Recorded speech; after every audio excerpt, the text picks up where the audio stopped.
Bonjour, bonsoir à tous et bienvenue à ce point culture sur ces petites bestioles que j'ai découvert juste l'année dernière avec ma copine, les morpes, les chats. Ils sont tout doux, tout mignons, tout ronds. Les petits chats sont les animaux domestiques les plus nombreux en France après les poissons. Faut dire que le chat a moultes avantages par rapport au chien. Il est propre, il est taquin. Un chat, c'est un chat, c'est-à-dire qu'il n'y a pas de chat pour lesquels tu te demandes si c'est une serpillière, une choucroute ou une espèce d'Ewok à quatre pattes qu'en aurait pris plein la gueule. Il n'aboie pas, il miaule, ce qui est beaucoup moins envahissant, et ça dort jusqu'à 16 heures par jour, donc c'est pas contraignant.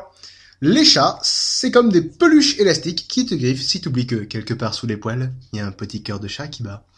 Le chat est donc un animal, comme l'oursin, car il se nourrit de substances organiques. Mais contrairement à l'oursin, c'est aussi ce qu'on appelle un cordé, comme les myxines, sorte d'anguille absolument dégueulasse. Mais contrairement aux myxines, les chats sont des vertébrés, car comme le nom dit, ils ont une colonne vertébrale.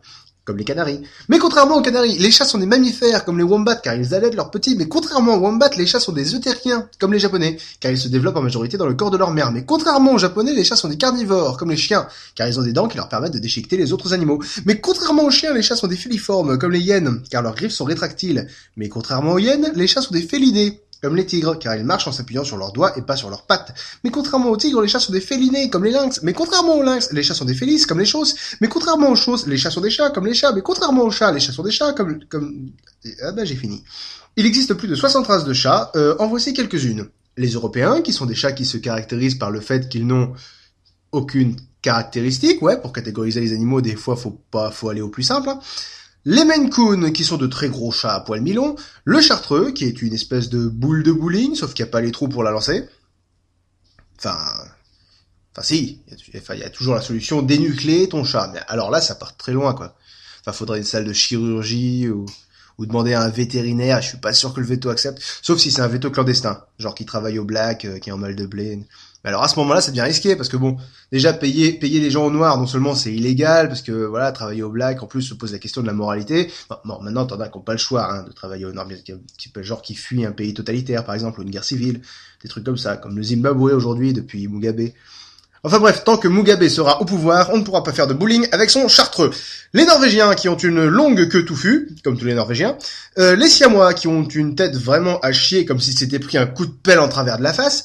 Le Persan, c'est un chat noble, c'est le chat qui te méprise avec les yeux, genre « Oui, tout à fait, mais cette maison est à moi, mon esclave me sert mon shebat tous les soirs, à 18h30 précise. » Le Sphinx, ah mon dieu que c'est laid, sans déconner, on dirait le croisement entre un rat, un lapin et un alien. Oui, un croisement entre 3 espèces, je révolutionne la génétique, moi, monsieur. Sinon, les chats peuvent être de robes différentes en termes de couleurs. Le livre officiel des origines félines n'en reconnaît que 12. Noir, bleu, chocolat, lilas, cannelle, fauve, rouge, crème, blanc, ambre clair et abricot. La robe peut être solide, une seule couleur. Tabi, avec des rayures ou des taches. Color point, si certains points précis sont d'une couleur plus sombre. Bicolore, donc une couleur avec de grosses taches d'une autre couleur. C'est les plus fréquents chez les chats de fiction, comme Tom de Tom et Jerry, Sylvestre, Figaro dans Pinocchio, tout ça. Écaille de tortue si le chat a une teinte rouge et une teinte noire à la fois, ou calico si le chat a des taches distinctes des 3 couleurs rouge, noir et blanc. Par exemple, Sanae, mon petit chat, que vous voyez sur cette image, est un petit chat écaillé blanc, puisqu'il possède les 3 couleurs mais entremêlées. Suicune, par contre, est un tabi, et non pas un teubé. Enfin, si, mais ça n'a rien à voir avec sa couleur. La domestication du chat remonterait à plusieurs milliers d'années avant notre ère. On imagine que le rapprochement s'est fait dès le début de l'agriculture, puisque les grains attiraient les rats et les souris, donc l'homme avait des chats pour chasser les rongeurs. Dans l'Égypte antique, les chats étaient considérés comme des êtres sacrés, ayant même droit à de vraies sépultures et à la momification après leur mort. Par contre, les Égyptiens, ils se cassaient pas le cul, et ils appelaient le chat Mew. Normal, ça fait Mew, donc ça s'appelle Mew. Voilà. Pour les Égyptiens, les chats, c'est des Pokémon. D'ailleurs, les chiens s'appelaient Wouf, les serpents Ss, et les crocodiles Groar, Crac, ah non pas ma jambe, Plouf. Les Grecs et les Romains aussi aimaient bien les chats pour son caractère docile, noble, doux et son côté propre. Faut dire qu'à l'époque c'était soit un chat, soit un furet, donc bon, Arrive alors le Moyen-Âge, époque connue de tous pour être une ère où c'était le plus gros con obscurantiste négationniste crétin qui prenait les décisions. En l'occurrence, l'Église catholique romaine décide que les chats sont des créatures démoniaques. T'as raison, ça chasse les souris, c'est beau, c'est doux, c'est câlin, c'est propre, mais c'est vrai qu'ils ont les yeux qui brillent dans le noir, donc forcément c'est démoniaque. Enfin, à mon avis, c'est surtout que les chats étaient liés à la féminité, et que l'Église et la féminité à l'époque, voilà quoi. Genre, les femelles, c'est le mal. Ouais. L'Église catholique romaine persécute les gens qui adorent les chats. Le must, ça a été Innocent VII, le pape, qui décide que pour les fêtes populaires, on sacrifierait des chats. Ouais, des papes. Oui, mais des abrutis. Et c'est devenu le festival à qui serait le plus con dans les mauvais traitements infligés aux petits chats. En Angleterre, par exemple, sous Marie Tudor, ou Marie la Sanglante, une espèce de catholique intégriste, les chats étaient brûlés parce qu'ils représentaient l'hérésie protestante. Ces chats sont protestants, on les brûle. Ouais. Alors que dès que sa sœur Élisabeth Ier accède au trône, elle remet le protestantisme au goût du jour, et les chats sont brûlés parce qu'ils représentent l'hérésie catholique. Ces chats sont catholiques, on les brûle. Ouais. Non mais vous imaginez les pauvres bêtes si ça avait continué? Imaginez aujourd'hui les chats sous un feu croisé entre deux cultures différentes. Ce chat préfère Microsoft, on le brûle. Ouais. Ce chat est supporter de l'OM, on le brûle. Ouais. Ce chat s'est endormi devant Twilight, on le brûle. Et c'est ainsi qu'au XIVe siècle, quand la grande peste frappa, il y avait plus personne pour chasser les rats. C'est ce bon vieux Louis XIV, grand fan de chats, qui décida qu'on ne brûlerait plus les chats sur des bûchers à la Saint-Jean. À une période plus moderne, Louis Pasteur a aussi aidé à la réhabilitation du chat en le citant comme exemple d'hygiène, car le chat se lave plus de 20 fois par jour. Aujourd'hui, les quelques images négatives du chat viennent de ces siècles d'obscurantisme et chacun sait que les chats servent de peluche pour les gens et à faire lol sur YouTube. Mais ce n'est pas parce que les petits chats sont mignons à croquer qu'ils n'en sont pas moins machiavéliques. Je vous propose donc 20 caractéristiques du chat et l'agencement de cette caractéristique dans leur plan d'éradication de l'espèce humaine en vue de la domination du monde. Numéro 1, les chats dorment énormément. Un chat, ça dort, mais d'une puissance. Si vous en avez pas, vous pouvez pas vous en douter. Constatez vous-même sur ces graphiques qui montrent les occupations d'un chat moyen et de mes deux petits chats perso. Sur ce graphique, on constate que Suicune est un emmerdeur qui pue et Sanae un putain de gros sac. Mais alors les chats, pourquoi dorment-ils autant? C'est parce que dans leur rêve, ils se parlent entre eux par télépathie. Ils sont tous reliés entre eux par une espèce de réseau mental félin et ils se donnent nos coordonnées, nos horaires, nos heures de sommeil, ils se renseignent pour l'assaut final. Mon conseil, ne laissez pas les chats dormir. Faites comme moi, faites-les chier quand ils dorment. Numéro 2, les chats utilisent une litière. Quel autre animal fait ça? Les chiens font ça en pleine nature. Ils sèment leur déjection aux 4 vents. Les hommes les inondent pour plus en entendre parler, mais les chats, eux, les dissimulent. Qu'est-ce qu'il y a de si précieux dans la litière pour que ça nécessite qu'on l'enterre? J'ai pas encore trouvé pour l'instant, mais je vais continuer de chercher. Dussé-je y laisser ma fierté? Ok, mon amour propre, là. Bon mon image alors. Ah, puis va te faire foutre, Plectrum. Numéro 3, les chats vous ramènent des cadavres de souris. Vous pensez que c'est un cadeau? Un jeu? C'est un avertissement. Numéro 4, les chats font leurs griffes sur les canapés, les rideaux, tout ça. C'est pour les aiguiser naturellement, mais pas pour grimper aux arbres ni pour chasser les souris, mais pour te scalper dans la nuit, et aussi pour te rappeler que s'ils peuvent faire ça à un rideau, ils peuvent te le faire aussi. Numéro 5, les chats ont des moustaches. Ouais, me prenez pas pour un con. Qui d'autre a une moustache?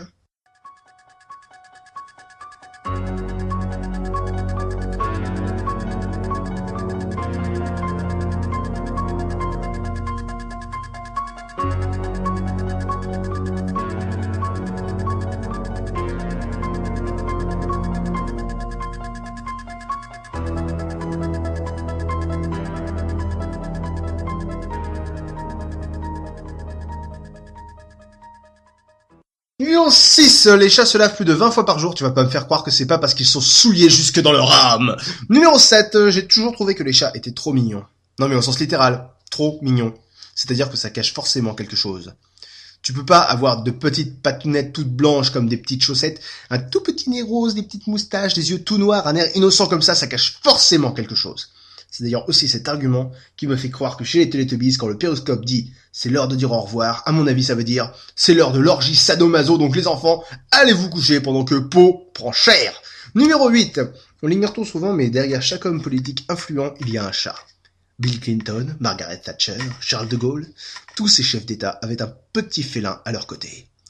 Ce n'étaient pas que de simples animaux domestiques. De Gaulle, Thatcher et Clinton étaient les pantins de ces chats. D'ailleurs, si on change une lettre à Clinton, ça fait Clanton. Si on remplace chaque lettre de Gaulle par sa position dans l'alphabet, on obtient 45, 71, 21, 12, 125. Et si on lit Margaret Thatcher à l'envers, ça fait rectatetragramme. Ce qui n'a strictement rien à voir avec des chats. Comme quoi, ils savent couvrir leurs traces. Numéro 9, les chats tombent toujours sur leurs pattes. Pourquoi ? Parce qu'un chat, quand il est 4, retombe toujours... non, c'est pas ça. Ils retombent toujours sur leurs pattes, donc disais-je, parce que ça leur vient de leurs ancêtres, à l'époque où les dinosaures ont disparu. Le plan des chats préhistoriques était de déclencher en même temps des dizaines de séismes monumentaux. Les chats de l'époque ont survécu en retombant systématiquement sur leurs pattes, mais pas les dinosaures. Si, c'est comme ça que ça s'est passé. Numéro 10, le chat te fixe souvent sans raison. Il scrute ton âme pour trouver ta faiblesse et te rappeler que quoi que tu fasses, il te voit. Et il sait tout. Big Cat is watching you.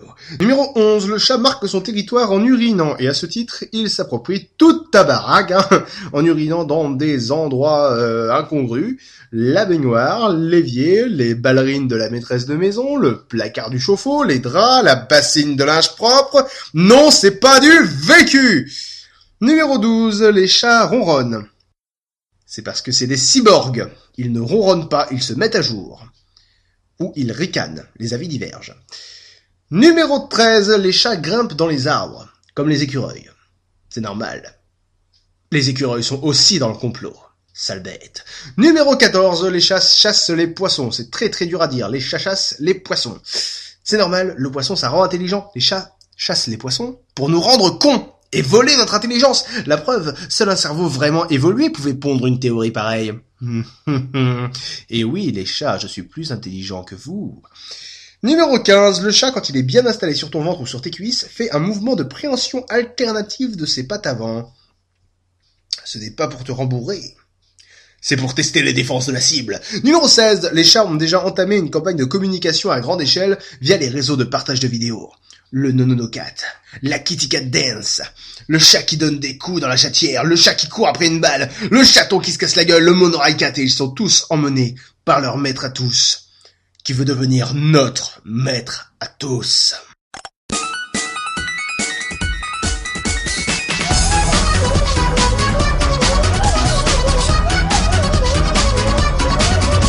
Numéro 17, les chats c'est un peu comme la franc-maçonnerie ou les Illuminati, ils ont investi tous les postes importants dans certains domaines. En l'occurrence, les chats squattent les dessins animés, South Park, Les Simpsons, Pinocchio, même dans cette fameuse scène du Roi Lion, en réalité le lionceau est doublé par un chat. C'est effrayant. Et le pire, c'est que personne n'en parle. Numéro 18, les chats sont nyctalopes. Mais non, nyctalope, ça veut dire qu'ils voient dans la nuit. Enfin, techniquement non, ils ne voient pas dans le noir total, mais enfin ils devinent les formes à des intensités lumineuses beaucoup plus basses que nous autres. C'est parce que la nuit, ils se retrouvent entre eux pour déterrer le secret qu'il y a dans la litière. Je pense que c'est quelque chose qui se désintègre à la lumière, que c'est pour ça que je n'ai jamais réussi à mettre la main dessus. Numéro 19, les chats sont parmi les félins les plus petits au monde. Forcément, ça aurait été difficile de s'infiltrer chez nous avec des panthères ou des tigres. Mais Stigri, qu'est-ce que je te dis? Quand maman te donne à manger, tu croques le manger, pas maman. Numéro 20, les chats ne supportent pas de ne pas avoir le pouvoir. Par exemple, un chat en voiture tentera toutes les manœuvres pour choisir la destination. Il va aller au niveau des pédales, il va miauler très fort pour signifier qu'il n'est pas content, il va même, dans les cas extrêmes, chier sur tes genoux. Non, c'est pas du vécu, ça non plus. Avant de vous quitter sur une petite compilation des chats connus du web, je me permets de faire un petit peu d'autopromo. C'est bon, j'ai le droit, c'est bon. Rappelez-vous, c'était il y a 2 ans. Vous imaginez ? Twilight version geek. Je veux vivre avec toi, Edward, et t'aimer à jamais. C'est impossible, Bella. Eh bien, ça y est, le projet est en marche. Je suis en ce moment même en phase de pré-réalisation d'un court-métrage parodique de Twilight, où les geeks remplacent les vampires. Ça s'appellera Dusk. J'avais fait appel à vous pour les premiers rôles, et force est de constater que j'ai eu raison, puisque j'ai trouvé 3 comédiens et comédiennes idéaux pour certains rôles importants. Je refais donc appel à vous pour 2 autres aspects. D'une part, j'ai besoin d'une grande quantité de figurants pour la dernière séquence du film. Donc si ça vous intéresse, envoyez-moi un mail à projetdusk@hotmail.fr en remplissant le questionnaire présent dans la description de la vidéo.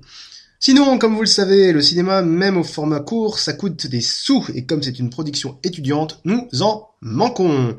C'est pourquoi je vous propose de nous aider financièrement, de nous aider à financer le projet en allant sur la page Ulule de Dusk que vous trouverez également dans la description de la vidéo. Voilà, j'espère que vous serez nombreux à participer, que ce soit financièrement ou physiquement. Je compte sur vous et je vous laisse avec un petit montage des chats connus du web. À la prochaine tout le monde et amusez-vous bien. Ciao.